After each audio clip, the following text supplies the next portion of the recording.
السلام علیکم۔ شیشے کے الگ الگ چیمبرز میں مقید وہ ایک دوسرے کو بے بسی سے دیکھ رہے تھے۔ ان دونوں کے درمیان مالک اور نوکر کا رشتہ تھا، لیکن اس وقت نہ تو مالک نوکر کو کوئی سہولت دینے کی پوزیشن میں تھا اور نہ ہی نوکر مالک کے لیے کوئی خدمت بجا لا سکتا تھا۔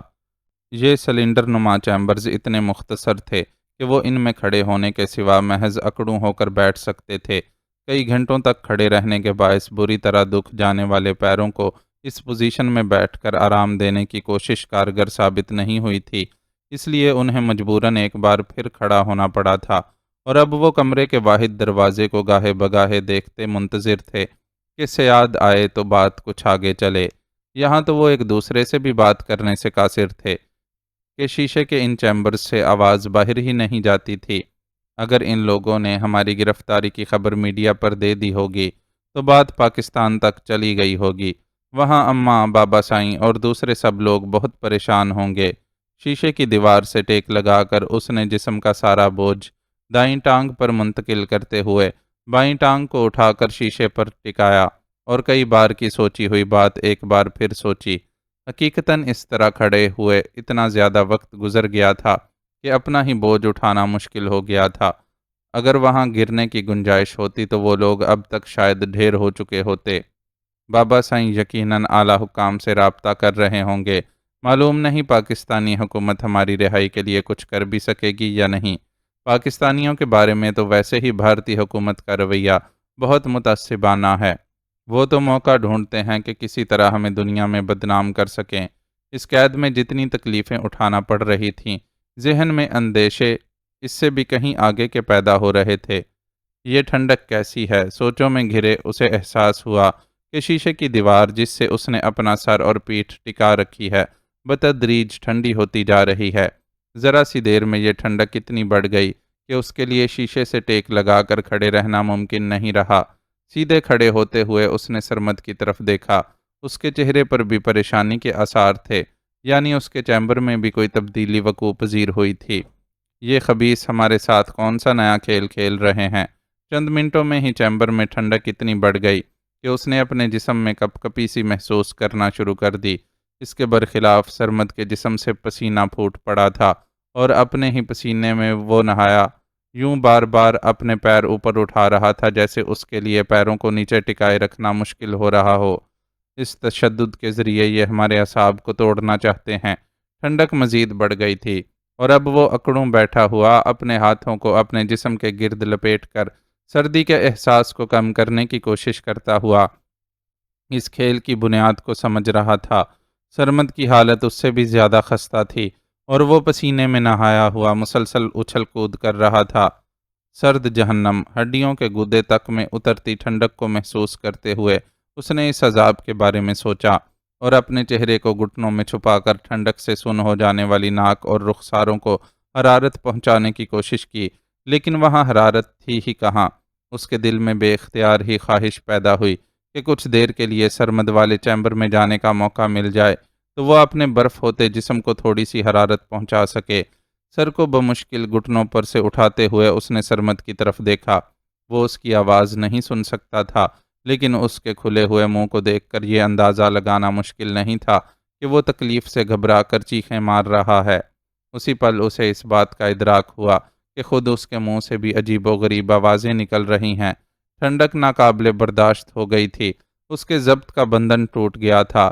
بنا سوچے سمجھے اس نے پہلی گالی وشنا کو دی اور اس کے بعد بھارتی پولیس، آرمی سب کو ایک سے بڑھ کر ایک چنیدہ گالیاں دینے لگا۔ غصے کی آگ نے اس سرد جہنم کے درجہ حرارت پر کوئی اثر نہیں ڈالا اور وہ پہلے سے بھی بڑھ کر ٹھنڈا ہوتا چلا گیا۔ آخرکار اس کی برداشت جواب دے گئی اور سن ہوتے اعصاب کے ساتھ اس کی گردن ڈھلک گئی۔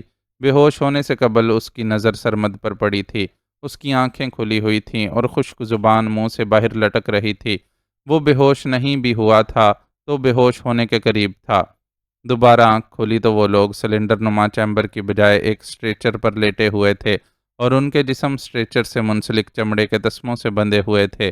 عالم شاہ نے گردن موڑ کر سرمد کا جائزہ لیا۔ اس کی جلد سرخ ہو رہی تھی اور کہیں کہیں سے جھلسی ہوئی بھی تھی۔ وہ شاید ابھی پوری طرح ہوش میں نہیں آیا تھا اور نیم بے ہوشی میں ہی آہستہ آہستہ کراہ رہا تھا۔ اس کے مقابلے میں اس نے خود کو قدرے بہتر محسوس کیا۔ ٹھنڈک کے عذاب نے اسے بس اس حد تک متاثر کیا تھا کہ وہ کہیں کہیں اپنی جلد پر جلن سی محسوس کر رہا تھا۔ یہ ویسی ہی جلن تھی جو شدید سردی کے باعث جلد کے پھٹ جانے سے محسوس ہوتی ہے۔ سرمد، سرمد اٹھو! اس نے اپنی جگہ پر پڑے پڑے ہی سرمد کو پکارا۔ پہلی پکار پر تو وہ متوجہ نہیں ہوا، لیکن 2-3 بار پکارنے پر اس کی طرف سے رد عمل ظاہر ہوا اور اس نے کراہنا بند کر کے آہستہ آہستہ آنکھیں کھولیں۔ سرمد، یہاں ادھر میری طرف دیکھو! سرمد کہنے کو ملازم تھا، لیکن اس کی جانثاری اتنی قابل قدر تھی کہ وہ اس کی حالت دیکھ کر اپنے دل میں ایک تڑپ سی محسوس کر رہا تھا۔ سائیں! اس کی پکار نے سرمد کی خالی خالی آنکھوں میں تحریک پیدا کی اور وہ اسے پہچان کر آہستہ سے بولا۔ کیا حال ہے سرمد؟ اس نے درد مندی سے پوچھا۔ تھوڑی سی تکلیف ہے، پر آپ مجھے چھوڑیں اور اپنا حال بتائیں۔ آپ تو ٹھیک ہے نا؟ وہ اس حال میں بھی خود سے زیادہ اس کے لیے متفکر تھا۔ میں تم سے بہتر ہوں، اس نے اسے تسلی دی۔ پتہ نہیں یہ لوگ ہم سے کیا چاہتے ہیں؟ بلا وجہ سنی کے قتل کا الزام ہمارے سر تھوپنے سے انہیں آخر کیا ملے گا؟ اور اگر الزام لگایا ہی ہے تو ہمیں عدالت میں پیش کریں تاکہ ہم وہاں اپنی صفائی پیش کر سکیں۔ سرمد کا بجھا ہوا لہجہ گواہ تھا کہ وہ خاصی تکلیف میں ہے۔ میں اس معاملے کو سنیل کے قتل سے کہیں آگے دیکھ رہا ہوں سرمد۔ تم ذہنی طور پر برے سے برے حالات کے لیے تیار رہو۔ میرا اندازہ ہے کہ یہ لوگ ہمیں حسب معمول رائی کا پہاڑ کھڑا کرنے کے موڈ میں ہیں۔ تم دیکھ لینا، ابھی ہم پر بہت بڑے بڑے الزامات لگنے والے ہیں۔ تمہارا اندازہ بالکل ٹھیک ہے پیارے، ہم تمہیں پاکستانی جاسوس اور آتنکوادی ڈکلیئر کر چکے ہیں، اور بہت جلد تم پبلک کے سامنے اپنی زبان سے اس سب کو سچ مانو گے۔ آنے والا بہت خاموشی سے اندر آیا تھا۔ وہ دونوں اس کی گفتگو میں دخل دینے پر اس کی طرف متوجہ ہوئے۔ تو تم سمجھتے ہو کہ ہم پر اس طرح تشدد کر کے تم ہم سے ہمارے وطن کے مفاد کے خلاف بیان دلوانے میں کامیاب ہو جاؤ گے؟ توقع کے برخلاف آنے والا وشنا نہیں تھا، لیکن اس کی آنکھوں اور چہرے کے تاثرات سے ظاہر تھا کہ وہ وشنا کے ہی قبیل کا فرد ہے اور پاکستان کی نفرت اس کی گھٹی میں پڑی ہے۔ آف کورس ایسا ہی ہونا ہے۔ اگر تم نے زیادہ دیش پریمی بننے کی کوشش کی تو زیادہ تکلیف اٹھاؤ گے۔ فیصلہ تمہارے ہاتھوں میں ہے۔ جلد ہماری سکھائی بولی بولنے لگو گے تو کم تکلیف اٹھاؤ گے۔ دیر لگائی اور ضد پر اڑے رہے تو ایسی ایسی تکلیفیں اٹھاؤ گے جن کے بارے میں کبھی سنا بھی نہیں ہوگا۔ وہ بہت دھیمے لہجے میں انہیں دمکا رہا تھا۔ لیکن کیوں؟ تم زبردستی ہمارے ساتھ ایسا کیوں کر رہے ہو؟ ہم نے تو کچھ بھی نہیں کیا۔ تمہارا وہ انسپیکٹر وشنا ہم پر جس شخص کے قتل کا الزام لگا رہا ہے، وہ شخص خود وشنا کے ہاتھوں قتل ہوا تھا۔ ہم تو اسے جانتے تک نہیں تھے۔ تم ہمیں کورٹ میں پیش کرو، ہم کورٹ سے اپیل کریں گے کہ وشنا کے خلاف انکوائری کروائی جائے۔ وہ شخص پولیس کی وردی کو اپنی دوستیاں اور ذاتی تعلقات نبھانے کے لیے استعمال کرتا ہے۔ اس کے خلاف سخت ایکشن ہونا چاہیے۔ وہ غصے اور جوش میں بولنے پر آیا تو بولتا چلا گیا۔ سوری، میں تمہارا یہ فرمائشی پروگرام پورا نہیں کروا سکتا۔ وہ کیا ہے نا کہ وشنا ہمارا لاڈلا ہے اور چن کر ہمیں وہ شکار پیش کرتا ہے کہ ہمارا جی خوش ہو جاتا ہے۔ ویسے اگر ہم تمہیں اس کے خلاف کہیں کمپلین کرنے کا چانس بھی دے دیں تو تمہاری کوئی سنوائی نہیں ہوگی۔ وہ ہمارا پٹھو ہے اور ہم اپنے پٹھو کو ہر جگہ پروٹیکشن دینے کے لیے تیار رہتے ہیں۔ اس کے انداز گفتگو اور لہجے کے تفاخر نے عالم شاہ کو چونکایا اور اسے احساس ہوا کہ وہ شخص وہ نہیں ہے جو اسے اب تک سمجھتا رہا ہے۔ کیا تم خود پولیس ڈپارٹمنٹ سے نہیں ہو؟ وہ اپنے اندر ابھرنے والے سوال کو روک نہیں سکا۔ پولیس؟ وہ ہلکی آواز میں ہنسا۔ تم اس وقت را کی کسٹڈی میں ہو۔ انکشاف ہلا دینے والا تھا۔ اس نے بے ساختہ ہی رخ موڑ کر اس ساری گفتگو کے دوران خاموش رہنے والے سرمد کی طرف دیکھا۔ اس انکشاف پر اس کی آنکھوں میں بھی تشویش جھلکنے لگی تھی۔ کیا وشواس نہیں آیا؟ اگر ایسا ہے تو نو پرابلم، ایک آدھ دن میں خود ہی مان لو گے۔ تب تک کے لیے را کا گیسٹ ہونا انجوائے کرو۔ ان کے تاثرات سے لطف اندوز ہوتے ہوئے وہ ہنس کر بولا اور اچانک ہی ہاتھ لہرا کر باہر نکل گیا۔ اس کے باہر نکلتے ہی ایک قوی الجثہ شخص اندر داخل ہوا۔ اس شخص نے ان دونوں پر ایک اچٹتی ہوئی نظر ڈالی اور خود ان کے سر کی طرف چلا گیا۔ وہ وہاں کسی کام میں مصروف ہے، یہ تو سنائی دینے والی معمولی کھٹپٹ سے اندازہ ہو رہا تھا، لیکن کیا کر رہا تھا یہ اس وقت پتہ چلا جب وہ ہاتھوں میں 2 بھری ہوئی سرنجیں لیے سامنے آیا۔ اس کا پہلا نشانہ سرمد تھا۔ اس نے نہایت اطمینان سے سرمد کے بائیں بازو میں سوئی داخل کر کے سرنج میں موجود محلول کو اس کے جسم میں منتقل کیا اور پھر یہی عمل عالم شاہ کے ساتھ دہرایا۔ سرنج میں کیا تھا، زہر، بے ہوشی کی دوا یا کوئی اور خطرناک کیمیکل، وہ نہیں جانتے تھے۔ اپنے تمام تر اندیشوں کے باوجود ان دونوں میں سے کسی نے بھی اس شخص کو اس کے عمل سے روکنے کی کوشش نہیں کی۔ وہ جانتے تھے کہ یہ کوشش بے سود ہوگی۔ وہ جس بے رحم شخص کے شکنجے میں جکڑے جا چکے تھے، اس سے کوئی بھی اچھی توقع رکھنا عبث تھا۔ انجیکشن لگانے کے بعد وہ شخص جس خاموشی سے آیا تھا، اسی خاموشی سے واپس چلا گیا، اور وہ دونوں خالی خالی نظروں سے ایک دوسرے کو تکتے ہوئے نتیجے کا انتظار کرنے لگے۔ خلاف توقع لگنے والے انجیکشن کا فوری اثر ظاہر نہیں ہوا تھا۔ 5-6 منٹ یوں ہی گزر گئے تو ان کے تنے ہوئے اعصاب ڈھیلے پڑنے لگے۔ 8ویں منٹ پر وہ سوچنے لگے کہ شاید یہ کوئی نفسیاتی حربہ تھا جو ان پر دباؤ ڈالنے کے لیے استعمال کیا گیا تھا۔ اس سوچ نے 9ویں منٹ پر پیروں کے تلووں میں پیدا ہونے والی معمولی سی جلن کو فوری طور پر محسوس نہیں ہونے دیا۔ جلن بتدریج بڑھتے ہوئے ٹخنوں تک پہنچی تو دونوں نے ایک دوسرے کی طرف سوالیہ نظروں سے دیکھا۔ چہروں کے تاثرات نے بتا دیا کہ دونوں طرف ایک جیسی صورتحال ہے۔ پھر وہ جلن تیزی سے بڑھی اور گویا جسم کے ہر خلیے تک پہنچ گئی۔ شدید کوشش کے باوجود ان دونوں پر جلد وہ لمحہ آ گیا جہاں ان کے لیے اپنی چیخوں پر قابو پانا مشکل تھا۔ اپنے اپنے اسٹریچر پر پڑے وہ دونوں ہی کسی ذبح کیے جانے والے جانور کی طرح پھڑک اور تڑپ رہے تھے۔ اگر ان کے جسم اسٹریچر کے ساتھ مضبوطی سے بندھے ہوئے نہیں ہوتے تو یقیناً وہ وہاں سے گر جاتے اور کمرے کے فرش پر لوٹ پوٹ ہو رہے ہوتے۔ اس اذیت کو سہتے ان کے پاس کسی شک و شبے کی گنجائش نہیں رہی تھی کہ واقعی وہ راہ کی حراست میں ہیں۔ کچھ معلوم ہوا ان گرفتار پاکستانیوں کے بارے میں۔ وہ آج پھر کھانے کی میز پر تنہا تھا اور بے دلی سے لقمے نگلتے ہوئے اپنی خدمت پر کمر بستہ کالے خان سے یہ سوال کیا تھا۔ آپ کی خواہش پر میں نے اس سلسلے میں جانکاری حاصل کرنے کی کوشش کی ہے اور کافی باتیں معلوم بھی ہوئی ہیں۔ آپ کھانے سے فارغ ہو جائیں تو پھر بتاتا ہوں۔ نہیں ابھی بتاؤ، میں ابھی جاننا چاہتا ہوں۔ کالے خان کے نرم لہجے کے مقابلے میں اس کا لہجہ تلخ تھا۔ مسلسل ذہنی پریشانیوں نے اسے یہ بات بھی بھلا دی تھی کہ ایک سادھو کی خواہش پر اسے پناہ دینے اور ہر سہولت فراہم کرنے والوں پر اس کا ایسا کوئی حق نہیں ہے کہ وہ ان میں سے کسی سے اس لہجے میں بات کر سکے۔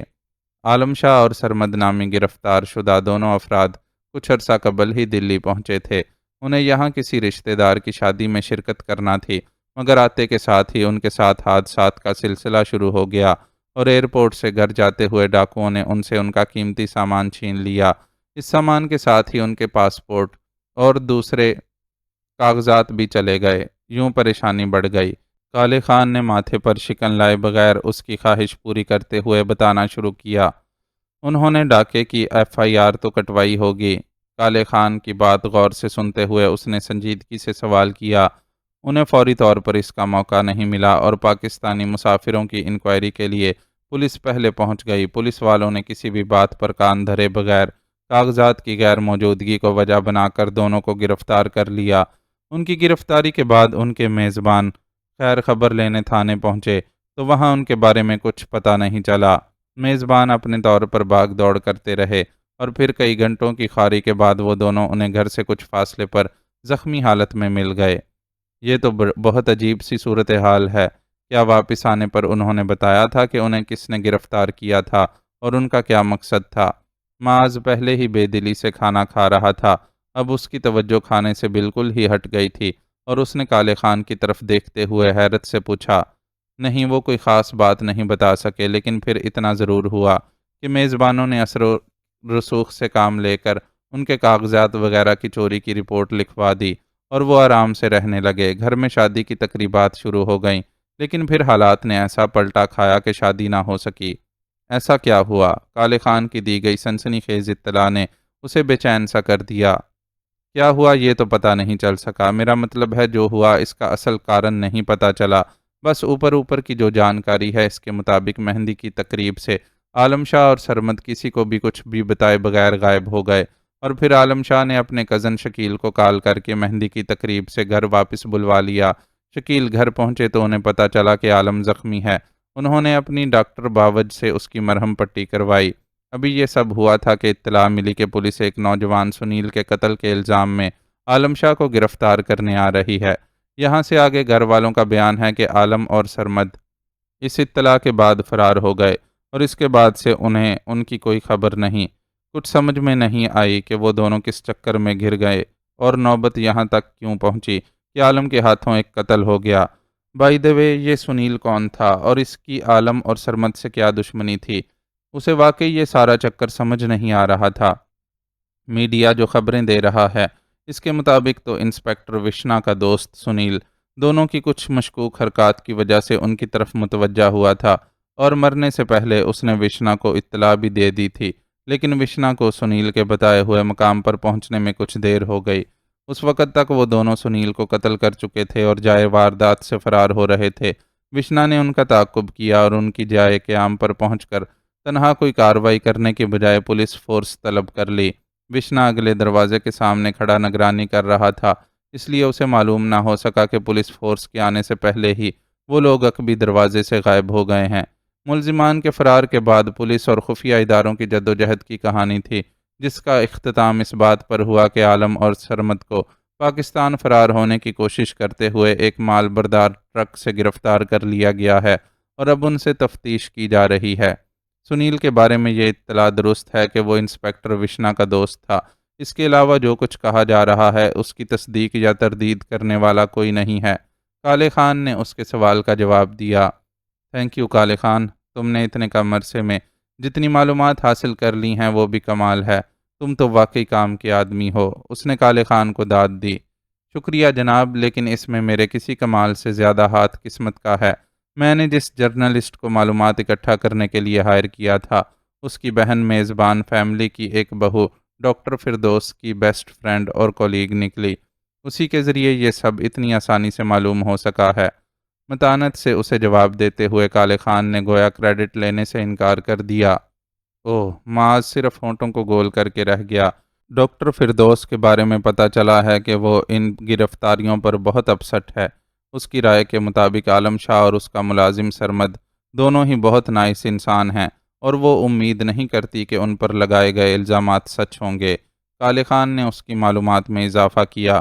اس کا مطلب ہے کہ میزبان ان کے لیے سافٹ کارنر رکھتے ہیں، اور ان سے امید کی جا سکتی ہے کہ وہ ان دونوں کو بے گناہ ثابت کرنے کے لیے کوئی نہ کوئی کوشش تو کریں گے۔ نیپکن نکال کر ایک طرف رکھتے ہوئے اس نے امید ظاہر کی۔ شاید، ویسے فی الحال تو وہ لوگ خاموش ہی نظر آ رہے ہیں، لیکن کچھ واقعات کو دیکھتے ہوئے کہا جا سکتا ہے کہ ان کی ہمدردیاں اپنے مہمان کے ساتھ ہیں۔ سب سے بڑی فیور جو انہوں نے دی وہ یہ تھی کہ عالم شاہ کی بہن کا نکاح اس لڑکے کے ساتھ کر دیا گیا جس کی شادی ہو رہی تھی۔ وہ لڑکی اپنے بھائی کے ساتھ گرفتار ہو کر سلاخوں کے پیچھے نہیں پہنچی تو صرف اس لیے کہ میزبانوں نے اس معاملے میں پوری جان لڑا دی ہے، اور بہت مضبوطی سے اس موقف پر قائم ہیں کہ بھائی کے جرم کی سزا بہن کو نہیں دی جا سکتی۔ کالے خان اور بھی کچھ بتا رہا تھا، لیکن اس کی سوئی بہن کے ذکر پر ہی اٹک گئی تھی۔ بہن کہاں سے آ گئی؟ تم نے تو مجھے بتایا ہی نہیں کہ عالم کے ساتھ اس کی بہن بھی بھارت آئی ہوئی ہے۔ ذہن سے نکل گیا تھا، ابھی خیال آیا۔ کالے خان کا لہجہ معذرت خواہانہ ہو گیا۔ عالم کی چھوٹی بہن ہوگی، اس نے بتایا تو تھا کہ اس کی 2 بہنیں ہیں۔ بڑی سجل تو اپنے ماموزاد معظم سے بیاہی ہوئی تھی، یہ چھوٹی ہی ہوگی۔ وہ اب کالے خان کو سننے کی بجائے اپنے طور پر سوچ رہا تھا، اور سجل کا آنا بھی چادر میں لپٹا وجود چھن سے آنکھوں میں اتر آیا تھا۔ ڈاکٹر فردوس کے شوہر جلیل بہت دن پہلے ہی میڈیا کے سامنے عالم اور سرمد سے لا تعلقی کا اظہار کر چکے ہیں، اور اب باقی گھر والوں کا بھی رویہ کچھ ایسا ہی ہے۔ لیکن دیکھا جائے تو اپنے کنوارے بیٹے کی شادی روک کر اسے بیوہ اور ایک بچے کی ماں سے بیاہ کر انہوں نے رشتہ داری کا حق ادا کر دیا ہے۔ ان حالات میں وہ اس سے بڑھ کر کچھ کر بھی نہیں سکتے تھے۔ وہ اپنے تخیل میں ابھی سجل کو جی بھر کر دیکھ بھی نہیں سکا تھا کہ کالے خان کے الفاظ نے بھگ سے دماغ اڑا دیا۔ کیا کہا؟ بیوہ اور ایک بچے کی ماں؟ وہ کرسی چھوڑ کر کھڑا ہو گیا۔ اسے معلوم تھا کہ عالم کی چھوٹی بہن کنواری تھی۔ ان چند ماہ میں اس کی شادی ہو جانا تو ممکن تھا، لیکن بچے کی ماں اور بیوہ ہونے کی باتیں اس سے میچ نہیں کر رہی تھیں۔ اسے سجل کا سراپا یاد آیا۔ وہ جب اس سے ملا تھا تو اس کی حالت سے ظاہر تھا کہ وہ بہت جلد ماں بننے والی ہے، لیکن بیوہ، اس کے دل نے شدت سے اس کے لیے تکلیف محسوس کی۔ جی ہاں بیوہ، میں تو اس جوان کو داد دیتا ہوں کہ اس نے رشتہ داری نبھانے کے لیے اس حد تک قربانی دی۔ اس کی کیفیات سے بے خبر کالے خان اپنے خیالات کا اظہار کر رہا تھا۔ میرے سر میں درد ہو رہا ہے، میں کچھ دیر آرام کروں گا، کوئی مجھے ڈسٹرب نہ کرے۔ وہ کالے خان کو نہیں بتا سکتا تھا کہ جسے اپنانے پر وہ کسی کو داد دے رہا تھا، وہ اتنی انمول تھی کہ اگر اس کے پاس دونوں جہان کی دولت ہوتی تو وہ اسے بھی اس پر بلا تردد لٹا دیتا۔ اس اطلاع پر خود کو سنبھالنے اور کچھ سوچنے کے لائق بنانے کے لیے اسے مہلت کی ضرورت تھی۔ چنانچہ کالے خان سے گفتگو کا سلسلہ اچانک موقوف کر کے ڈائننگ روم سے باہر نکل گیا۔ کہا نا پیسے مل جائیں گے تو مطلب ہے مل جائیں گے، بار بار فون کر کے بے اعتباری کا اظہار کیوں کرتے ہو؟ بیٹھک کے دروازے کے باہر کھڑی سجل نے شکیل کی آواز سنی تو دستک کے لیے اٹھا، اس کا ہاتھ رک گیا۔ شکیل کے الفاظ سے اسے اندازہ ہو گیا تھا کہ وہ فون پر کسی کاروباری گفتگو میں مصروف ہیں، اس لیے تذبذب کا شکار ہو گئی کہ دستک دے کر ان کی مصروفیت میں مخل ہو یا نہیں۔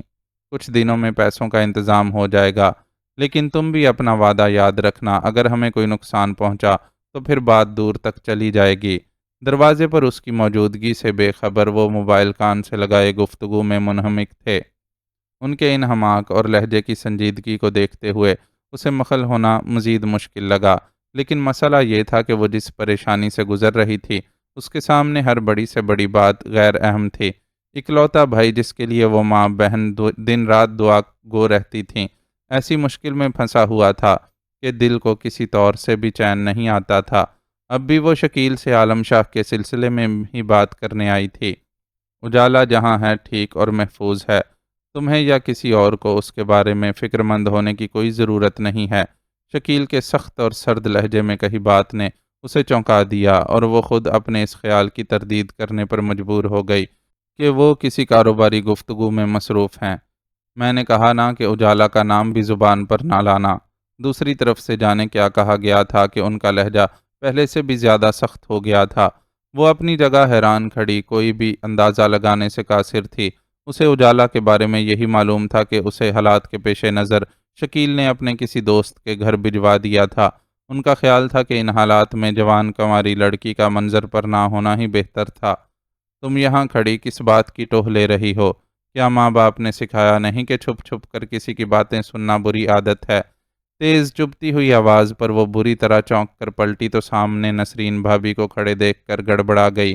وہ ہاتھوں میں چائے کے لوازمات سے سجی ٹرے تھامے کھڑی بڑی کاٹدار نظروں سے اسے دیکھ رہی تھیں۔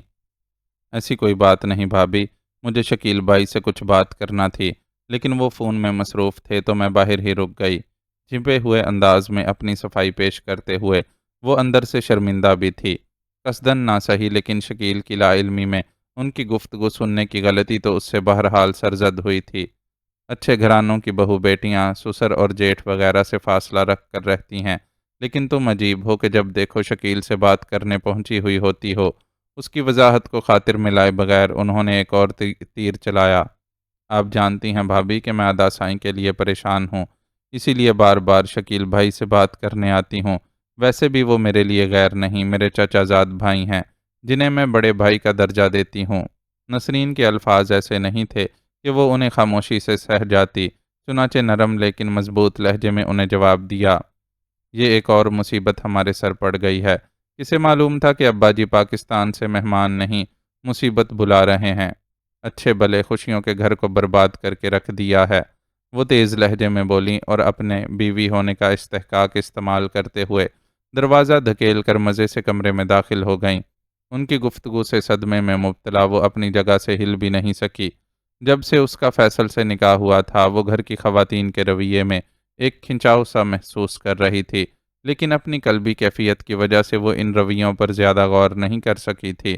اب نسرین نے جو رویہ اختیار کیا اس نے اسے ہلا کر رکھ دیا۔ اتنی واضح نفرت اور بیزاری کے اظہار نے اسے جس احساس ذلت میں مبتلا کر دیا تھا، ایسی ذلت کا اس نے کبھی تصور بھی نہیں کیا تھا۔ ارے بھائی سجل، وہاں باہر کیوں کھڑی ہو؟ آؤ اندر آ جاؤ، مل کر چائے پیتے ہیں۔ شکیل فون کال سے فارغ ہو گئے تھے اور انہوں نے اسے کھلے ہوئے دروازے کے سامنے کھڑا دیکھ لیا تھا۔ ان کے بلانے پر اپنی بے عزتی بھول کر اسے اندر جانا پڑا۔ ایک طرف ان کے بڑے ہونے کا احترام تھا تو دوسری طرف عالم شاہ کے سلسلے میں گفتگو کرنے کی خواہش۔ چائے بناؤ بھائی نسرین، سب مل کر چائے پیتے ہیں۔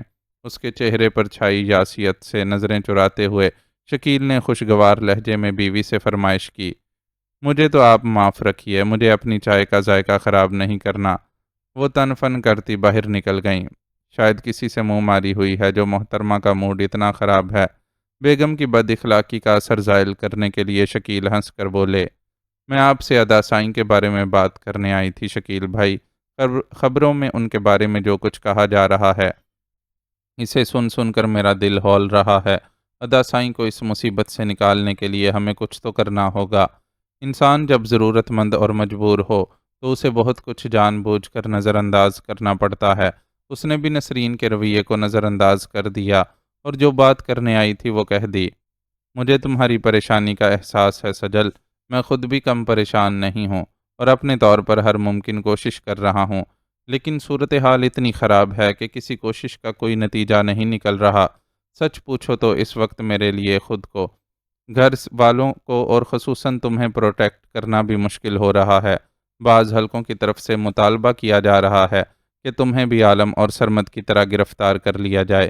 وہ اسے پریشان کن اطلاعات دے رہے تھے۔ بات صرف تمہاری ہی نہیں، ہم پر بھی دہشت گردوں کی سہولت کاری کا الزام لگایا جا رہا ہے۔ لینڈ لائن سمیت گھر کے ہر فرد کا موبائل آبزرویشن پر ہے۔ ہم میں سے کوئی باہر جاتا ہے تو اس کی نگرانی ہوتی ہے۔ کئی بار ہم بھائیوں کو تفتیش کے لیے بلوایا گیا ہے اور گرفتاری کی تلوار مسلسل ہمارے سروں پر لٹک رہی ہے۔ تم سمیت ہر فرد کو پروٹیکشن دینے کے لیے میں پانی کی طرح پیسہ بہا رہا ہوں۔ کاروباری تعلقات الگ متاثر ہوئے ہیں اور ہماری برسوں کی گڈ ول پر وطن دشمنی کے شکوک و شبہات باری ہو گئے ہیں۔ کوئی ایک پریشانی ہو تو تم سے کہوں۔ وہ بولتے بولتے چپ ہو گئے اور پریشانی کے عالم میں اپنی پیشانی مسلنے لگے۔ مسائل کی اس طویل فہرست کو سننے کے بعد سجل کے لیے ممکن نہیں تھا کہ وہ ان سے مزید عالم شاہ اور سرمد کی رہائی کے لیے کوشش کرنے کا مطالبہ کر سکتی۔ وہ مایوس سی اپنی جگہ سے کھڑی ہو گئی۔ ارے جا کہاں رہی ہو، چائے تو تم نے پی ہی نہیں۔ اس کا ارادہ سمجھتے ہوئے شکیل نے اسے روکنے کی کوشش کی۔ میرا دل نہیں چاہ رہا شکیل بھائی، پلیز آپ چائے پیجیے، میں جا کر اعظم کو دیکھتی ہوں، کہیں جاگ نہ گیا ہو۔ آہستہ سے جواب دے کر وہ کمرے سے باہر نکل گئی۔ دل بہت بوجھل تھا اور وہ کسی سے اپنے دل کا بوجھ نہیں بانٹ سکتی تھی۔ کچھ عرصہ قبل مہمان کی حیثیت سے محبتوں اور عزت سے نوازنے والوں کے رویے بدل چکے تھے۔ اسے ان بدلے ہوئے رویوں پر شکوہ نہیں تھا کہ وہ سمجھ سکتی تھی کہ ان کی وجہ سے وہ لوگ جس مشکل میں گر گئے تھے وہ معمولی نہیں تھی۔ کاش آپ ہی یہاں ہوتے چاچا سائیں، تو شاید میرے سر پر ہاتھ رکھ کر مجھے کوئی دلاسا دیتے۔ نیاز شاہ کے کمرے کے سامنے سے گزرتے ہوئے اس کے دل میں ایک ہوک سی اٹھی۔ ابھی پرسوں ہی نیاز شاہ کو یہ کہہ کر گھر سے کہیں اور منتقل کر دیا گیا تھا کہ اس عمر میں ان کے لیے زیادہ ٹینشن لینا مناسب نہیں ہے، اس لیے بہتر ہے کہ وہ گھر سے دور ایسی جگہ پر رہیں جہاں تک کوئی پریشان کن خبر نہ پہنچ سکے۔ ان کی خدمت کے لیے عقیل ان کے ساتھ گیا تھا اور عقیل کی بیوی کا موڈ بھی پرسوں سے بہت خراب تھا۔ انسانوں سے کوئی امید پوری ہونا مشکل ہے، میرے مالک تو ہی ہمارے حال پر رحم کر اور ہمیں اس مشکل سے نکال۔ دل ہی دل میں دعا کرتے ہوئے وہ اس کمرے میں آ گئی جو نکاح کے بعد اس کی اور فیصل کی مشترکہ خوابگاہ قرار پایا تھا۔ بستر پر اعظم ماں اور دنیا کی سب پریشانیوں سے بے نیاز گہری نیند سو رہا تھا۔ تمہارے نانا اور دادا سائیں تمہاری دید کے لیے ترستے ہوں گے، لیکن میں اتنی مجبور ہو گئی ہوں کہ تمہیں ان تک لے جانا تو دور کی بات، فون پر بھی ان سے رابطہ نہیں کر سکتی۔ اس کے ملائم بالوں کو نرمی سے چھوتے ہوئے وہ بے آواز اس سے مخاطب ہوئی۔ عالم اور سرمد کی گرفتاری کے بعد سے اس کی پاکستان میں کسی سے بات نہیں ہو سکی تھی کہ فون لوکل کالز کے علاوہ ہر کال کے لیے بلاک کیے جا چکے تھے۔ جب ہر سہارا ساتھ چھوڑ جائے تو اسے پکارو جو کبھی اپنے بندوں کو بے سہارا نہیں چھوڑتا۔ مایوسی میں گرے دل میں یہ خیال جاگا تو اس نے اپنے رب کے حضور حاضر ہونے میں دیر نہیں لگائی اور وضو کر کے جائے نماز پر کھڑی ہو گئی۔ نوافل کی ادائیگی کے بعد دعا کے لیے ہاتھ اٹھائے تو مصائب سے بوجھل دل کا سارا غم آنسو بن کر آنکھوں سے بہہ نکلا۔ اپنے رب کے حضور التجائیں کرتے ہوئے کب سسکیاں ہچکیوں میں بدلیں اسے پتہ بھی نہیں چلا۔ چھناکے کی زوردار آواز تھی جس نے اس کی محویت کو توڑا۔ اس نے گھبرا کر آواز کے ماخذ کی طرف دیکھا۔ دیوار کے ساتھ ہی ایک آرائشی گلدان کئی ٹکڑوں میں تقسیم پڑا ہوا تھا۔ شادی کے نام پر یہی ماتمی صورت والی عورت میرے سر تھونپنے کے لیے رہ گئی تھی۔ گھر کو ماتم کدا بنا کر رکھ دیا ہے اس منحوس عورت نے۔ اس کے عقب میں کھڑا حلق کے بل دھاڑتا وہ مرد اس کا مجازی خدا ہونے کا اعزاز رکھتا تھا، اور وہ اس کی زبانی اپنے لیے وہ الفاظ سن رہی تھی جس کا اس نے زندگی میں کبھی تصور بھی نہیں کیا تھا۔ ڈاکٹر فردوس ڈیوٹی ختم ہونے کے بعد پارکنگ میں کھڑی اپنی کار میں بیٹھی ہی تھی کہ کسی نے دوسری طرف کے شیشے پر انگلی سے دستک دے کر اسے پکارا، اور پھر نہایت تیزی سے دروازہ کھول کر اس کے برابر والی نشست پر بیٹھ گیا۔ کون ہو تم اور کیا چاہتے ہو؟ فردوس گھنی داڑھی، مونچھوں اور رخسار پر موٹے سے مسے اور براؤن گلاسز والے اس بندے کو یوں اپنی گاڑی میں گھستا دیکھ کر ہراساں ہو گئی تھی۔ اسے اچھی طرح یاد تھا کہ وہ اپنی گاڑی کے سارے دروازے لاک کر کے ہسپتال کے اندر گئی تھی، لیکن وہ شخص اتنے آرام سے گاڑی میں آ گھسا تھا جیسے اس کی اپنی گاڑی ہو۔ ڈریے مت، مجھے بس آپ سے تھوڑی سی بات چیت کرنا ہے، لیکن میں نہیں چاہتا کہ ہمارے درمیان ہونے والی گفتگو کسی کے علم میں آئے، اس لیے مجھے یہ طریقہ اختیار کرنا پڑا۔ حلیے کی نسبت اس شخص کا لہجہ بہت مہذب تھا، جس کے باعث فردوس کے خوف میں قدرے کمی آئی اور ذرا سی ناک چڑھا کر ناگواری کا اظہار کرتے ہوئے بولی، کسی سے گفتگو کے لیے یہ طریقہ کار نہایت غیر مہذبانہ ہے۔ مجھے احساس ہے، لیکن میں پہلے ہی اپنی مجبوری کا ذکر کر چکا ہوں۔ ٹھیک ہے، جو بولنا ہے بولو۔ فردوس نے اپنے ماتھے کی شکنیں کم نہ ہونے دیں۔ پہلے یہاں سے چلیے، زیادہ دیر پارکنگ میں رہ کر گفتگو کرنا مناسب نہیں ہوگا۔ تم مجھے کہاں سے لے جانا چاہتے ہو؟ وہ ایک بار پھر تشویش میں مبتلا ہوئی۔ اسٹیئرنگ آپ کے ہاتھ میں ہے، آپ جہاں چاہیں رخ کر لیں، مجھے بس آپ کا تھوڑا سا وقت درکار ہے۔ میں یہاں خود کو نسبتاً محفوظ محسوس کر رہی ہوں۔ فردوس نے صاف گوئی کا مظاہرہ کیا، لیکن میرے حساب سے یہ جگہ مناسب نہیں۔ یہاں آپ کی جان پہچان کا کوئی بھی فرد آ سکتا ہے، اور میں نہیں چاہتا کہ بعد میں آپ کو میرے حوالے سے کسی کو وضاحت دینا پڑے۔ اس نے نرمی سے فردوس سے اختلاف کیا، لیکن وہ اب بھی گاڑی کو پارکنگ سے نکالنے میں متذبذب تھی۔ میں آپ سے دوستانہ ماحول میں گفتگو کا خواہش مند ہوں، ورنہ میرے لیے یہ کوئی مشکل بات نہیں تھی کہ میں آپ کو کوئی ہتھیار دکھاتا اور آپ کو اپنے ساتھ چلنے پر مجبور کر دیتا۔ اس نے فردوس کا تذبذب دیکھ کر ایسی دلیل دی جسے وہ رد نہ کر سکی، اور ایک گہری سانس لیتے ہوئے اگنیشن میں چابی گھما دی۔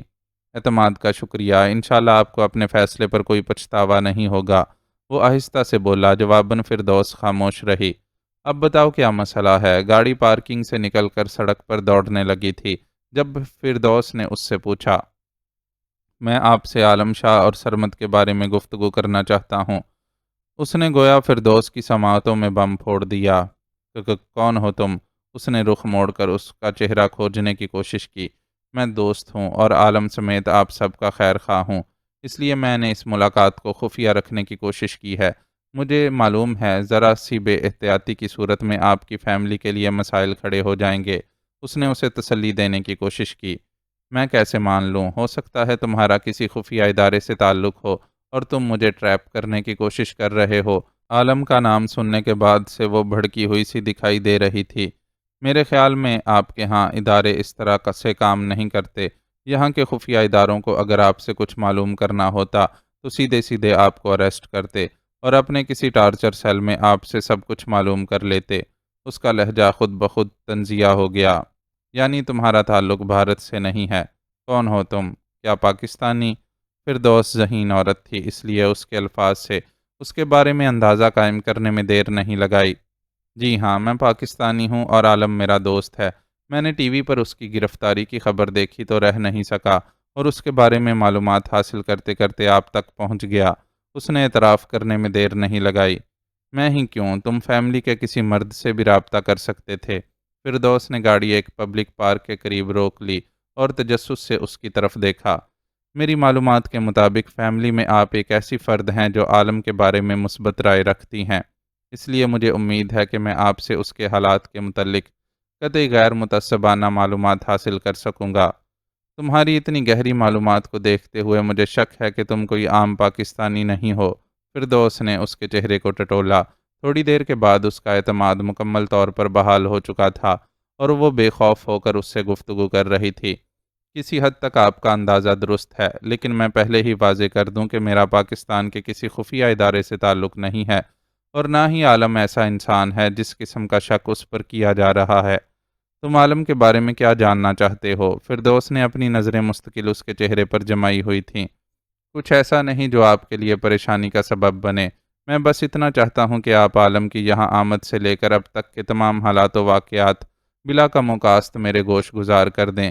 ان واقعات سے نتائج اخذ کرنا میری اپنی ذمہ داری ہے۔ اس نے سنجیدگی سے مطالبہ کیا۔ اس بار فردوس نے بنا کوئی سوال کیے اسے حالات سے آگاہ کرنا شروع کر دیا۔ یہ تقریباً وہی معلومات تھیں جو اسے کالے خان کے ذریعے پہلے ہی مل چکی تھیں، پھر بھی وہ پوری توجہ سے فردوس کا ہر لفظ سن رہا تھا۔ ان حالات کے بعد بھی آپ کا خاندان تو بہت مشکل میں پڑ گیا ہوگا۔ میرا مطلب ہے پولیس اور خفیہ اداروں کے لوگوں نے تو آپ کا ناطقہ بند کر رکھا ہوگا۔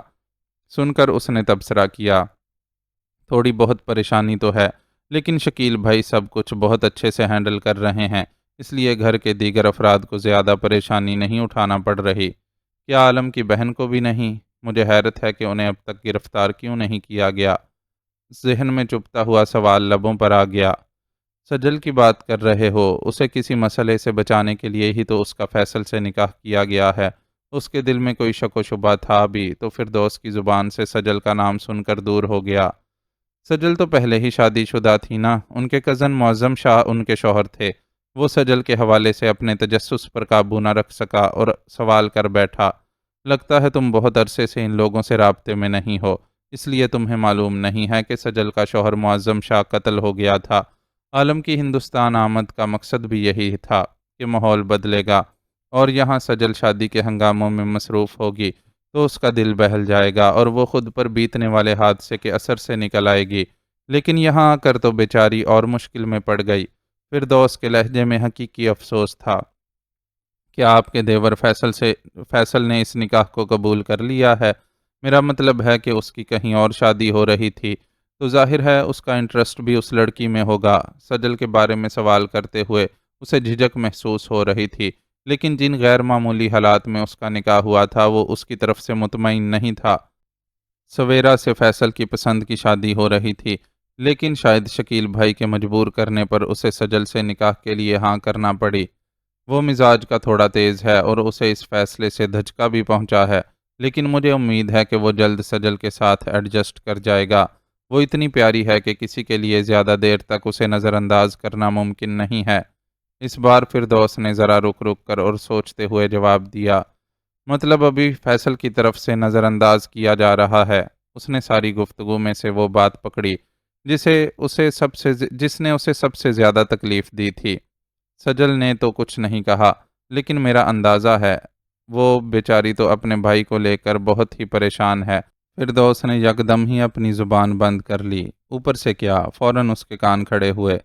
بس ویسے ہی تم ہم مشرقی خواتین کا مینٹل لیول تو جانتے ہی ہو، ذرا کہیں کچھ ہو جائے تو سب سے پہلے عورت ذات کو ہی تنقید کا نشانہ بنا لیتے ہیں، اور وہاں بھی موجودہ حالات میں نزلہ سجل پر گر رہا ہے۔ فردوس نے جھیمتے ہوئے انداز میں اسے بتایا، وہ پڑھی لکھی باشعور عورت تھی جسے سجل سے ہمدردی بھی تھی، لیکن شکیل کی بیوی نسرین کے بڑے ہونے کے احترام میں اسے ان کے سامنے خاموش رہنا پڑتا تھا، اور یہاں مسئلہ یہ بھی تھا کہ گھر کی دوسری خواتین بھی نسرین کی ہم نوا بنی بیٹھی تھیں، اس لیے ان کی پوزیشن مزید مضبوط ہو گئی تھی۔ لیکن یہ تو ناانصافی ہے، اسے سن کر دکھ آنے لگا۔ ہے تو صحیح، پر کوئی نئی بات بھی تو نہیں ہے۔ ہمارے معاشرے میں عموماً کمزور پر ہی اپنا غصہ نکالا جاتا ہے۔ آپ عورتیں ساس نندیں بن کر ظالم کیوں ہو جاتی ہیں؟ وہ جھنجھلایا۔ کوئی مینوفیکچرنگ فالٹ ہے شاید، اسی لیے۔ وہ اس کی جھنجھلاہٹ پر ہنس دی، پھر سنجیدہ ہو کر بولی، یہاں ساس نندوں کا مسئلہ نہیں ہے، ہماری ساس فوت ہو چکی ہیں، اور جو ایک کنواری نند رہ گئی ہے اسے بھی شکیل بھائی نے حفاظت کے خیال سے کہیں اور بھجوا دیا ہے۔ سجل اس وقت دراصل جٹھانیوں کے نرغے میں پھنسی ہوئی ہے۔ آپ ان خواتین کو سمجھانے کی کوشش کریں کہ وہ اپنا رویہ بدل لیں۔ اس نے اپنے غصے کو دباتے ہوئے فردوس سے درخواست کی، کوشش کر کے دیکھوں گی، لیکن تم بتاؤ کہ تم اپنے مصیبت زدہ دوست سے زیادہ اس کی بہن کی فکر میں کیوں مبتلا ہو گئے ہو؟ فردوس نے بھویں اچکا کر اس سے پوچھا تو وہ گڑبڑا گیا اور صفائی پیش کرنے کے انداز میں بولا، میں تو عالم کی وجہ سے ہی کہہ رہا ہوں، اسے اپنی بہنوں سے بہت محبت ہے۔ اگر اسے پتہ چلا کہ آپ کے ہاں سجل کے ساتھ بدسلوکی کی جا رہی ہے تو اسے بہت دکھ ہوگا۔ اچھی بات ہے، دوستوں کی بہنیں بھی اپنی بہنوں جیسی ہی ہوتی ہیں۔ تمہارا سجل کے لیے فکر مند ہونا بنتا ہے۔ بظاہر سنجیدہ لہجے میں بولتی فردوس کی آنکھوں میں ایسی شوخی تھی جیسے کسی شریر بچے نے اپنے کسی بڑے کو اس کی غلطی پر عین موقع پر پکڑ لیا ہو۔ مجھ سے عالم کی رہائی کے لیے جو کچھ ہو سکا کروں گا۔ ہو سکتا ہے مجھے دوبارہ آپ سے رابطہ کرنے کی ضرورت پیش آ جائے۔ فردوس اس کے اندازے سے زیادہ ذہین تھی، چنانچہ اسے مزید کوئی وضاحت دینے کے بجائے اس نے گفتگو کا موضوع ہی بدل دینا مناسب سمجھا۔ اچھی بات ہے، اگر میں اس سلسلے میں تمہاری کوئی مدد کر سکی تو مجھے خوشی ہوگی۔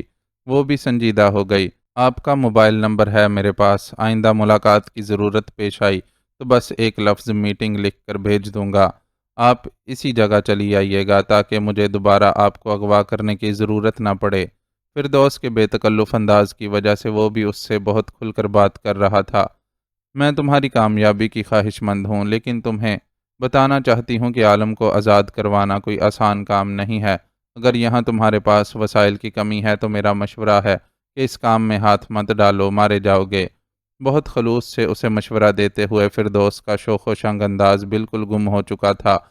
وہ جو گاڑی سے اترنے کے لیے ہینڈل پر ہاتھ رکھ چکا تھا تھم سا گیا، پھر اس کی آنکھوں میں آنکھیں ڈال کر بولا، میرا ایمان ہے کہ اگر آپ حق اور سچ کا ساتھ دیں تو وسائل اللہ خود پیدا کر دیتا ہے۔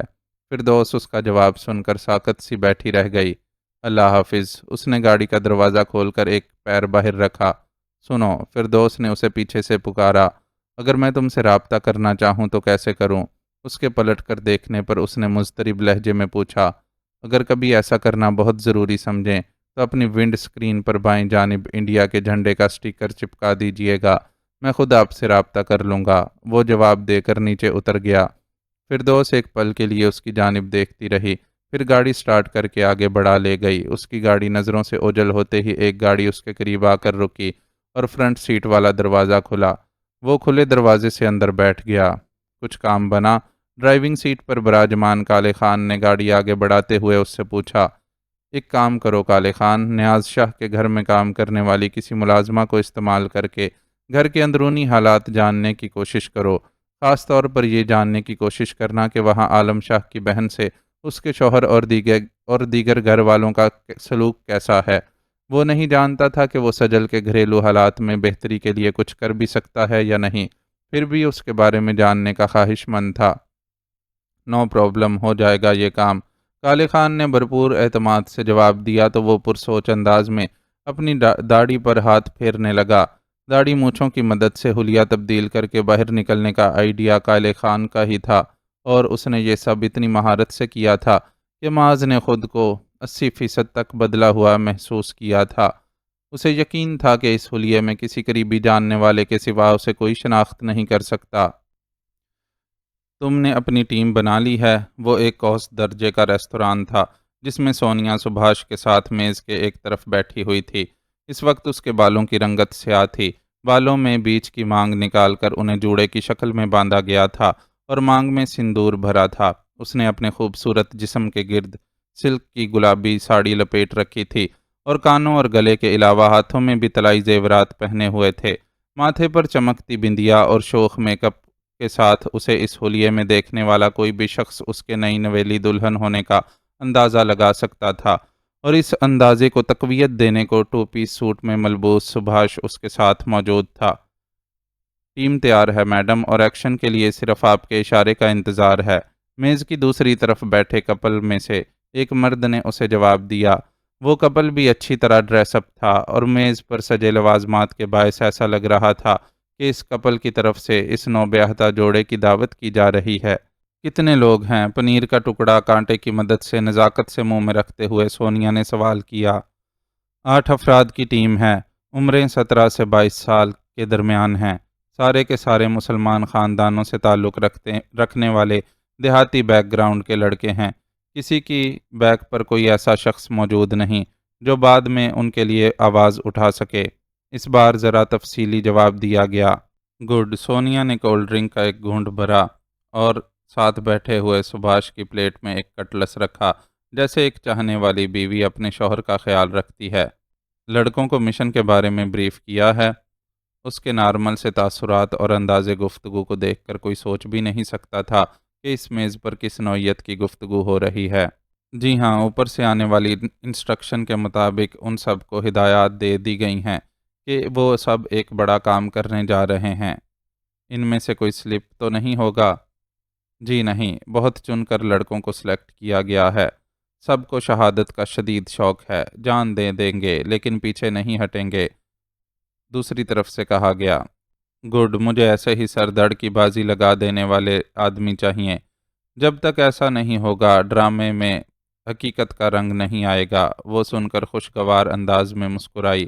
سبھاش نے بھی اس کی مسکراہٹ میں اس کا ساتھ دیا اور اپنے سامنے بیٹھی عورت سے بولا، آپ کی دعوت لاجواب ہے بھابھی جی، لیکن آپ اگر ایک بار پدمنی کے ہاتھ کا کھانا کھا لیں تو انگلیاں چاٹتی رہ جائیں گی۔ بولتے ہوئے اس نے سونیا کی طرف آشکانہ نظروں سے بھی دیکھا تھا۔ میز کے قریب سے گزرتا ویٹر اس جملے کو سن کر زیر لب مسکرایا۔ اس کا تجربہ تھا کہ نئے شادی شدہ مرد اسی طرح اپنی بیویوں پر فریفتہ ہوتے ہیں۔ جو کچھ ہوگا اتنا پرفیکٹ ہوگا کہ کوئی ڈرامے کا شک ہی نہیں کر سکے گا۔ بس آپ اس چیز کو شور بنائیے کہ ان میں سے ایک بھی لڑکا بچنے نہ پائے۔ اس بار عورت نے گفتگو میں حصہ ڈالا اور ویٹر کے دور نکل جانے پر آہستہ سے بولی، ڈونٹ وری، ایسا ہی ہوگا۔ ان لڑکوں کا بچ نکلنا کسی کے بھی مفاد میں نہیں ہے۔ سونیا نے اسے یقین دہانی کروائی۔ اس کے بعد مزید چند امور پر گفتگو کے بعد اس ملاقات کو برخاست کر دیا گیا۔ دونوں جوڑے ایک دوسرے سے الوداعی مصافحہ کر کے باہر کی طرف بڑھے۔ ان دونوں کو ایک پل کے لیے بھی نظروں سے اوجھل نہیں ہونے دینا ہے۔ اگر اپنے قیمتی آدمیوں کی جانیں بچانے کا مسئلہ نہ ہوتا تو میں کبھی تھرڈ پارٹی کو ہائر نہ کرتی۔ گاڑی کی طرف جاتے ہوئے سونیا نے سبھاش کو ہدایت دی، چنتا نہ کریں میڈم، ان کا پل پل مانیٹر ہو رہا ہے۔ مگر کیا؟ اس نے تیز نظروں سے سبھاش کو گھورا۔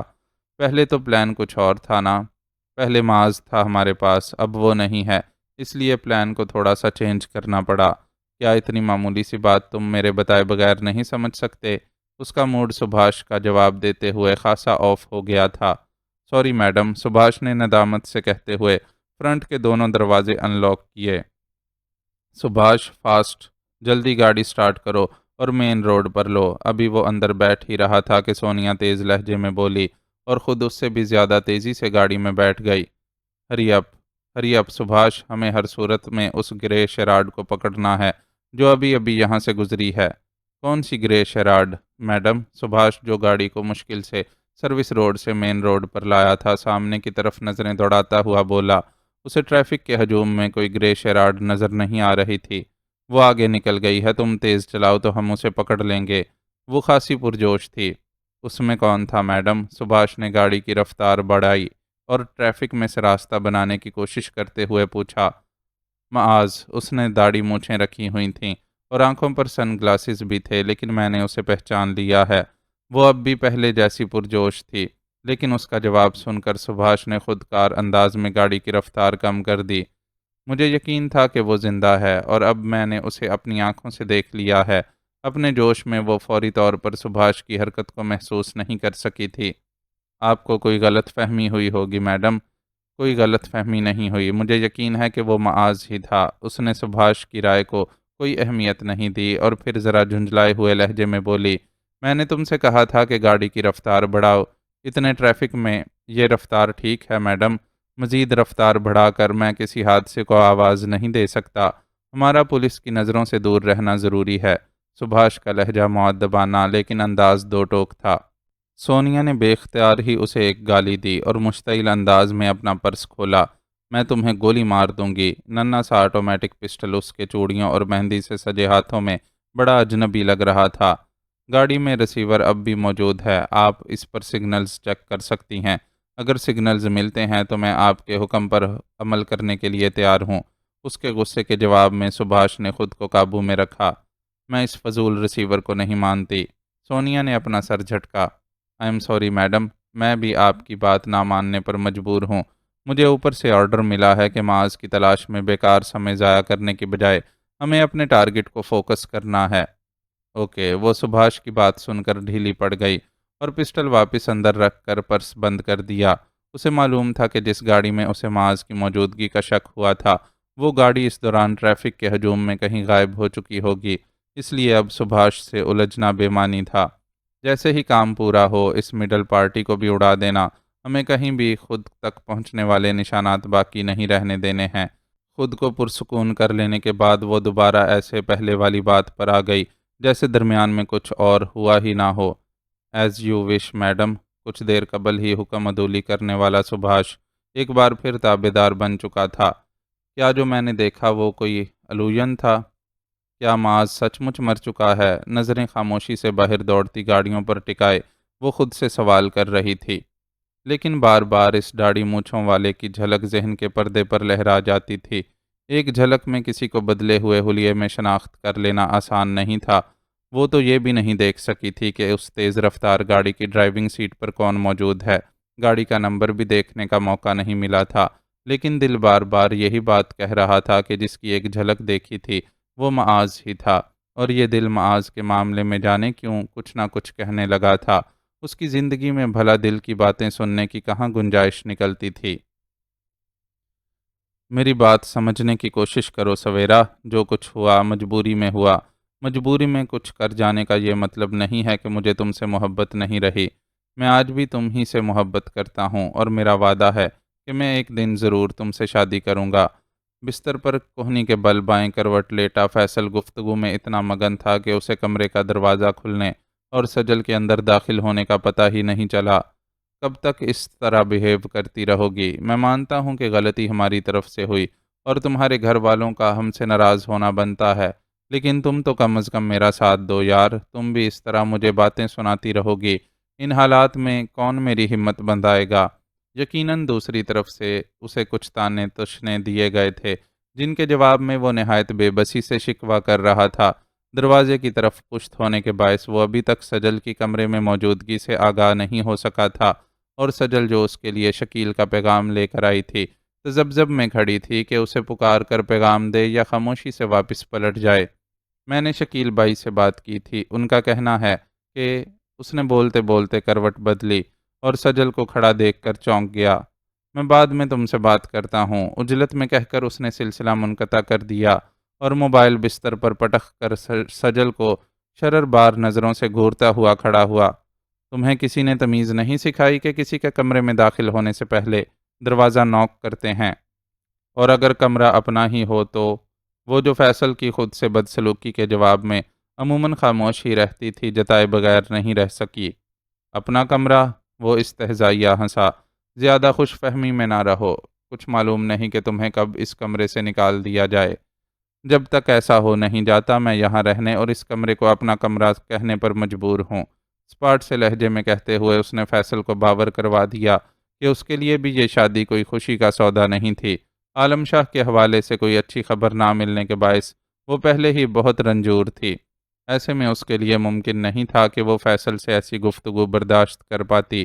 ایک ایسا شخص جسے نکاح کے مقدس رشتے کے ناطے ان مشکل حالات میں اس کی دلجوئی کرنا چاہیے تھی، مسلسل تضحیک و تذلیل کرتا رہے تو برداشت کا جواب دے جانا بنتا بھی تھا۔ بکواس مت کرو، کہیں ایسا نہ ہو کہ میں یہ چلتی ہوئی زبان گدی سے پکڑ کر کھینچ لوں اور تم ساری زندگی بولنے کے لیے ترستی رہ جاؤ۔ اس نے سجل کا بازو اتنی سختی سے پکڑ کر جھنجھوڑا کہ اس کے حلق سے ہلکی سی چیخ نکل گئی۔ اس کی تکلیف کی پرواہ کیے بغیر فیصل نے اسے زور سے دھکا دیا اور خود کمرے سے باہر نکل گیا۔ نکلتے ہوئے اس نے پلٹ کر یہ بھی نہیں دیکھا تھا کہ اس کے دھکے کے نتیجے میں سجل بیڈ کے قریب جا گری ہے، اور گرتے ہوئے اس کی پیشانی بیڈ کی سخت پٹی سے جا ٹکرائی ہے۔ اس ٹکر سے اس کا سر تو نہیں پھٹا، لیکن دماغ بری طرح چکرا گیا تھا اور آنکھوں کے آگے رنگ برنگے دائرے ناچنے لگے تھے۔ بی بی اسی وقت ایک ملازمہ نے کمرے میں جھانکا اور اسے ابتر حالت میں نیچے بیٹھے دیکھ کر اندر چلی آئی۔ سجل کا بیٹا اعظم اس کی گود میں تھا۔ یہ کیا ہوا ہے بی بی؟ اس نے فکر مندی سے سجل کی پیشانی پر ابھر آنے والے موٹے سے سرخ گومڑ کو دیکھا۔ کچھ نہیں، لاؤ تم اعظم کو مجھے دے دو۔ اس نے اپنا لہجہ ہموار رکھنے کی کوشش کرتے ہوئے ملازمہ کی گود میں ہاتھ پیر مارتے بچے کو لینے کے لیے ہاتھ بڑھائے۔ بچہ ماں کو سامنے پا کر اس کی گود میں آنے کے لیے مچل رہا تھا۔ شاید آپ گر گئی ہیں۔ ملازمہ نے اس کی ضبط کی کوشش میں سرخ ہوتی آنکھوں کو غور سے دیکھتے ہوئے اندازہ لگایا۔ معمولی سی چوٹ ہے، تم اس کی فکر چھوڑو اور جا کر اپنا کام دیکھو۔ ایسا نہ ہو کہ تمہیں کام چوری کے الزام میں ڈانٹ پڑ جائے۔ اس نے ملازمہ کو سمجھایا۔ اس ملازمہ سمیت گھریلو کام کاج میں مدد دینے کے لیے 2 ملازمائیں مزید تھیں، لیکن مالکان کے رویے کو دیکھ کر وہ سب اس سے دور دور رہتی تھیں اور اس کے کسی بھی کام کے لیے وہ پھرتی نہیں دکھاتی تھیں جو دیگر افراد کے لیے مختص تھی۔ یہ ملازمہ شاہدہ بھی ایک آدھ دن سے ہی اس کے ساتھ اچھا رویہ رکھ رہی تھی اور وہ نہیں چاہتی تھی کہ شاہدہ کو اس اچھائی کے بدلے جھاڑ پڑ جائے۔ ڈانٹ پڑنے کی خیر ہے بی بی، ہم غریب تو جھڑکیاں کھا کھا کر پلتے بڑھتے ہیں، اس لیے ان کے عادی ہو جاتے ہیں، لیکن آپ کی حالت دیکھ کر سچ بڑا دکھ ہوتا ہے۔ سنا ہے آپ کے ابا بڑے زمیندار ہیں اور آپ کو بڑے نازوں سے پالا ہے، لیکن یہاں آپ سے جو سلوک ہو رہا ہے وہ آپ پتہ نہیں کیسے برداشت کرتی ہیں۔ ملازمہ کے لب و لہجے سے ظاہر تھا کہ وہ یہاں پیش آنے والے واقعے سے مکمل نہیں تو کچھ نہ کچھ ضرور واقف ہے۔ ممکن تھا کہ فیصل کے بلند لب و لہجے میں بولنے کی آوازیں باہر تک گئی ہوں، اس کی بنیاد پر کچھ اندازے قائم کر لیے ہوں۔ یہاں بیٹھ کر فضول باتیں کرنے سے بہتر ہے کہ باہر جاؤ اور اپنا کام نمٹاؤ۔ ملازمین کی اپنے نجی معاملات میں مداخلت اسے پسند نہیں تھی، اس لیے شاہدہ کی ہمدردی کے باوجود اسے شہ نہ دی اور کمرے سے باہر کا راستہ دکھایا۔ یا اللہ، میرے ادا سائیں اور سرمد کو خیریت سے واپس لے آ۔ وہ سلامت رہیں تو میں یہ کانٹوں بھری زندگی بھی بنا شکایت کے گزار لوں گی۔ ملازمہ کے جاتے ہی اس کے ضبط کا بندھن ٹوٹ گیا اور اعظم کو گود میں لٹا کر تھپکتے ہوئے دل ہی دل میں دعائیں مانگتی آنسو بہانے لگی۔ سجل، کیا ہوا ہے تمہیں؟ یہ چوٹ کیسے لگی؟ ابھی چند منٹ ہی گزرے تھے کہ فردوس اس کے کمرے میں چلی آئی۔ کچھ نہیں فردوس بھابی، بس وہ ذرا پیر سلپ ہونے سے گر گئی تھی تو یہ چوٹ لگ گئی۔ اس نے جلدی جلدی آنچل سے آنسو صاف کرتے ہوئے بات بنانے کی کوشش کی۔ چوٹ لگ گئی اور تم کسی کو کچھ بتانے کے بجائے یہاں بیٹھی چپ کے رو رہی ہو؟ کیا خالی رونے سے تکلیف ٹھیک ہو جائے گی؟ فردوس نے ناراضی کا اظہار کیا۔ اصل میں اعظم سونے کے لیے بے چین ہو رہا تھا تو میں نے سوچا پہلے اسے سلا دوں پھر دیکھتی ہوں۔ ویسے معمولی سی چوٹ ہے، کوئی بام وغیرہ لگا لوں گی تو ٹھیک ہو جاؤں گی۔ اس نے کافی حد تک خود کو سنبھال لیا تھا۔ کوئی معمولی چوٹ نہیں ہے، سر پر لگنے والی چوٹ کو کبھی معمولی نہیں سمجھنا چاہیے۔ میں ابھی تمہارے لیے کوئی میڈیسن بھجواتی ہوں۔ اس گھومڑے پر کچھ دیر برف کی سکائی کرو اور دوا کھا کر آرام کرو۔ اگر آرام نہ آئے تو مجھے بتا دینا۔ فردوس نے اسے دھیرے سے ڈپٹتے ہوئے ہدایات دیں۔ گھر میں موجود خواتین میں سے وہی تھی جس سے اب تک اسے کوئی شکایت پیدا نہیں ہوئی تھی، لیکن مسئلہ یہ تھا کہ اپنی پیشہ ورانہ مصروفیات کی وجہ سے ایک تو فردوس کا اچھا خاصا وقت گھر سے باہر گزرتا تھا، دوسرے جب وہ گھر میں ہوتی تھی تو اس کی کوشش ہوتی تھی کہ اپنا زیادہ سے زیادہ وقت اپنی بیٹیوں پر صرف کرے۔ اور ہاں، یہ فیصل کہاں ہے؟ اسے کوئی خیال نہیں ہے کہ اپنی نئی نویلی بیوی کا خیال رکھے۔ وہ شاید شکیل بھائی کے پاس گئے ہیں، انہیں کوئی کام تھا ان سے۔ اس نے فردوس سے نظریں چراتے ہوئے جواب دیا۔ نظر رکھا کرو اس پر، سویرا کے جنون میں مبتلا تھا۔ ابا جی تو ان نو دولتیوں کے خاندان میں رشتہ کرنے کے لیے تیار ہی نہیں تھے، لیکن اس کی ضد سے مجبور ہو کر حامی بھرنا پڑی۔ وہ تو اچھا ہوا کہ کسی بھی بہانے صحیح اس سے سب کی جان چھوٹی، لیکن تم خیال رکھنا، بہت تیز لڑکی ہے، کہیں دوبارہ فیصل پر جال پھینکنے کی کوشش نہ کرے۔ جی بھابی۔ فردوس کے مشوروں کے جواب میں اس کے پاس فقط 2 الفاظ ہی تھے۔ عالم اور سرمد کی رہائی کا کیا ہوا؟ شکیل بھائی نے کوئی اچھی امید دلائی ہے یا نہیں؟ فردوس ایک کے بعد ایک سوال داغ رہی تھی۔ ابھی تک تو کچھ نہیں ہوا۔ شکیل بھائی بھی اپنی جگہ پریشان ہیں، بیچارے اپنے طور پر جتنی بھاگ دوڑ کر سکتے ہیں کر رہے ہیں۔ اس نے اداسی سے جواب دیا۔ اس بار فردوس نے صرف ایک ہنکارا بھرا اور اپنا رد عمل ظاہر کیا۔ اس کے انداز سے ایسا لگ رہا تھا کہ وہ کسی سوچ میں گم ہے۔ ایک بات پوچھوں سجل؟ آخرکار اس نے قدرے تذبذب سے لب کشائی کی۔ جی پوچھئے۔ سجل کو اس کے انداز نے الجھا دیا۔ عالم کا کوئی ایسا جگری دوست ہے جو اس کی خاطر اپنی جان کی پرواہ کیے بغیر خطرے میں کود پڑے؟ جی؟ فردوس کا سوال اتنا غیر متوقع تھا کہ وہ حیران رہ گئی، اور اس سے بھی بڑھ کر حیرت کا مقام یہ تھا کہ اس کے ذہن میں فوراً ہی ایک چہرہ جگمگایا، ایک ایسے بے لوث شخص کا چہرہ جس نے ڈاکوؤں کی قید سے آزاد ہونے کا موقع ملنے پر خود اس موقع کا فائدہ اٹھانے کے بجائے اسے اور معظم کو واحد دستیاب موٹر سائیکل پر فرار کروایا تھا اور خود مشکل میں گرفتار ہو گیا تھا۔ اتنی حیران پریشان کیوں ہو؟ ہر انسان کا کوئی نہ کوئی بہت اچھا اور گہرا دوست ہوتا ہے، عالم کا بھی ہوگا۔ فردوس نے اسے اس کی کیفیت پر ٹوکا۔ مجھے اندازہ نہیں ہے بھابھی، آپ کو معلوم ہے کہ ہم بہنیں پردہ کرتی ہیں، اس لیے ہمیں ادا سائیں کے دوستوں کے بارے میں زیادہ علم نہیں ہے۔ ہم تو بس سرمد کو جانتے ہیں، جو ہر وقت ان پر جان چھڑکنے کے لیے تیار رہتا ہے۔ سرمد کے علاوہ سچل بھی خاصا وفادار ہے، لیکن وہ دوست تو نہیں ہے۔ اس نے اپنا سر جھٹکتے ہوئے ذرا تفصیل سے جواب دیا، پھر پوچھا، لیکن آپ کیوں پوچھ رہی ہیں؟ بعد میں بتاؤں گی، فی الحال تم دوا کھا کر آرام کرو۔ اگر فرق نہ پڑا تو میں تمہیں اپنے ساتھ ہسپتال لے جاؤں گی۔ فردوس نے اس کے سوال کو ٹالا اور خود قدرے عجلت میں وہاں سے چلی گئی۔ پیچھے وہ الجھی الجھی سی بیٹھی رہی۔ معزز ناظرین و سامعین، لائک، کمنٹس اور شیئر ضرور کریں۔ شکریہ۔